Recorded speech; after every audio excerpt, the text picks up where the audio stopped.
이게 제가 왜 장담을 하면서 여러분들한테 말씀을 드리냐면 정말 수많은 상담을 해봤잖아요. 저는 정말 몇백 명이 넘는 여성분들을 상담을 하면서 그 카톡을 실시간으로 봐요. 근데 카톡을 같이 올려다 보면서 문제점을 다시 파악해 갔을 때 그 문제들의 10중 8구는 다 이 문제였다는 거예요.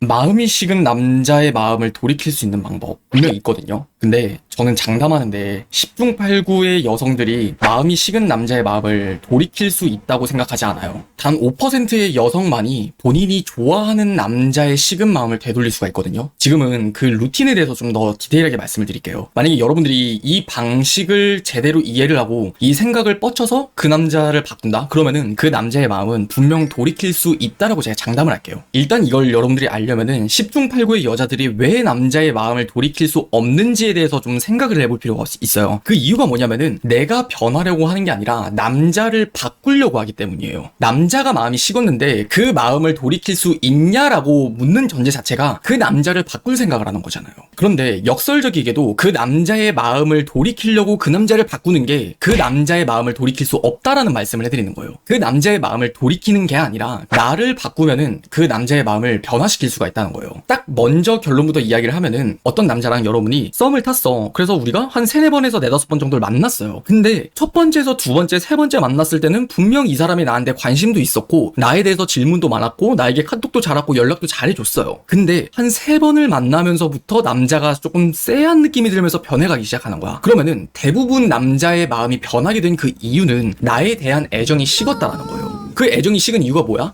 본인이 기대하는 그 선이 있는데 그 선에 내가 부합하지 않았다거나 혹은 본인이 너무 과하게 기대를 했다거나 둘 중 하나겠죠. 근데 그 이유가 중요한 게 아니라 그 남자의 마음이 식었다는 것 자체가 내가 기대한 것과 실제 보여진 내가 달랐었다라는 거예요. 그러면은 이쯤 이야기를 하면은 꼭 나오는 이야기들이 있어요. 아 됐어. 그런 남자 만나지 말고 그냥 딴 남자 만나셈. 뭐 나 싫다는 남자 뭐하러 그렇게 붙잡고 고민을 하냐. 어차피 세상은 넓고 남자는 많다. 근데 물론 이런 말은 본인이 좋아하는 감정이 없을 때나 할 수 있는 말이지 나는 그 상대방에게 마음이 정말 너무 크잖아요. 그러면 이 말이 내 이야기처럼 들리지가 않는다니까. 그냥 이런 합리화를 할 수 있는 말이 아니라 정말 현실적인 이야기를 우리가 해봤을 때 상대방을 바꾸려는 게 아니라 나를 바꾸려고 하는 나의 문제를 찾으면은 그게 너무나 쉽다라는 거예요. 만약 그 사람을 만났는데 아 진짜 좀 마음이 식은 것 같아. 예전 같지 않아. 그러면은 지금의 단계를 여러분들이 잘 따라오면은 그 남자의 마음을 충분히 변화시킬 수가 있어요. 첫 번째는 뭐냐면 그냥 연락을 일단 하지 마세요. 일단은 그냥 연락을 하지 말고 한 일주일 정도의 시간을 그냥 흘려 보내셨으면 좋겠어요. 정말 이게 여러분들이 현실적으로 생각을 해야 되는 게 어차피 그 사람은 지금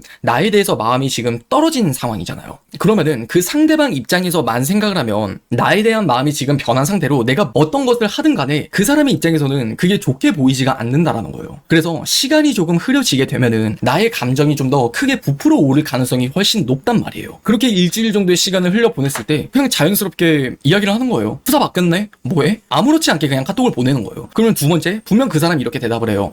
갑자기? 라는 생각이 든과 동시에 대답은 해줄 수 있어요. 근데 그랬을 때 이때의 타이밍이 어떻게 보면 굉장히 중요해요. 이때 여러분이랑 일주일 만에 연락을 했잖아요. 근데 사실 보편적인 남자들이 그 일주일 사이에 다른 여자가 있을 가능성은 높지는 않단 말이에요. 그러니까 이 사람이 그새 다른 여자가 생겼으면 어떡하지? 그건 어쩔 수 없는 거예요. 그냥 그런 생각을 하지 마시고 그냥 일주일 뒤에 자연스럽게 연락을 해보셨으면 좋겠어요. 포인트를 잡자면은 이런 거예요. 깨진 도자기를 구태여 이어 붙이려는 노력을 하는 게 아니라 새롭게 도자기를 그냥 구워내자는 거예요. 내가 계속해서 연락을 보내면서 뭐해 보내고 그 사람한테 데이트 신청하고 귀찮게 굴어서 더 관계를 악화시키는 것보다 차라리 연락을 끊었다가 다시 하는 게 더 효과적이라는 거예요. 남자를 좀 쉽게 잘 다루는 여자들은 내가 그 남자에게 마음에 못 들었다고 해서 어차피 끊길 말로 어떻게 이 연락을 조금이라도 더 이어가 봐야겠다라고 현재에만 급급하게 생각을 하지 않는다라는 거예요. 그냥 어차피 카톡을 이어가는 게 중요한 게 아니라 그 사람의 마음을 가져오는 게 중요한 거잖아요. 그러면은 지금 당장 카톡이 뭐 짧게 이어지고 말고는 그게 중요한 게 아니라는 거죠. 그러다 보니까 그 사람이 나와 연락을 하는데 반응이 굉장히 시큰둥해? 그러면은 그냥 좀 멈출 줄도 안다라는 거예요. 그래서 여러분들도 그냥 하고 싶겠지만 어떻게든 카톡을 이어가 보고 싶겠지만 현재로서 짧게 생각을 하는 게 아니라 그걸 좀 더 길게 생각을 해보셨으면 좋겠어요. 그냥 일주일 정도의 시간은 최소로 그냥 가지시면서 기다려보세요. 그 다음에 그냥 프로필 사진을 바꾸고 아무렇지 않게 연락을 하는 거예요. 그때 여러분들은 이 세 번째로 그 고민을 해야 돼요. 카톡을 다시 처음으로 올려다 보면서 그 사람이 내 말에 반응을 했었던 것들, 그 사람이 나에게 좋아했었던 것들, 그 사람이 나를 보면서 되게 즐거워했었던 것들, 그런 포인트들이 분명 있을 거란 말이죠. 근데 여러분들이 만약 그것들을 남자와 잘 맞춰 갔었더라면 여러분들이 이런 문제가 발생하진 않았겠죠. 근데 인연이고 싶다면서요. 그걸 놓치고 싶지 않기 때문에 우리는 최선을 다할 수 있는 그 최대한의 노력을 해보자는 거죠. 그렇기 때문에 내가 이 사람과 핀트를 못 맞춘 부분이 분명 있을 텐데 다시 카톡방을 올려보면서 내가 그 사람과 함께 티키타카를 잘 했었던 부분을 다시 한번 곰곰이 되짚어보는 과정을 밟아보는 거예요. 그렇게 카톡을 올려보면은 분명 내가 그 당시에는 보이지 않았었던 것들이 보인다고요. 근데 이게 제가 왜 장담을 하면서 여러분들한테 말씀을 드리냐면 정말 수많은 상담을 해봤잖아요. 저는 정말 몇백 명이 넘는 여성분들을 상담을 하면서 그 카톡을 실시간으로 봐요. 근데 카톡을 같이 올려다 보면서 문제점을 다시 파악해 갔을 때 그 문제들의 10중 8구는 다 이 문제였다는 거예요. 처음에 카톡했을 때 그 느낌과 그리고 그 사람이 나한테 애매하게 행동을 했을 때 그 느낌, 그 흐름이 완전히 달라요. 그래서 그 흐름을 다시 잡으려면은 처음으로 다시 돌아가야 되는 건데 내가 지금 그 남자의 마음에 급급해서 어쩔 줄 모르는 그 감정만 앞세워서 지금 당장에 짧은 카톡을 이어나가기에 급급한 거예요. 그래서 조금은 쉴 줄도 아는 걸 좀 배우셨으면 좋겠어요. 그렇게 카톡을 이어간다 그러면은 네 번째로 좀 팁을 드리고 싶은 게 있다면은 바로 그냥 만나세요. 그냥 그 사람과 카톡을 이어가면서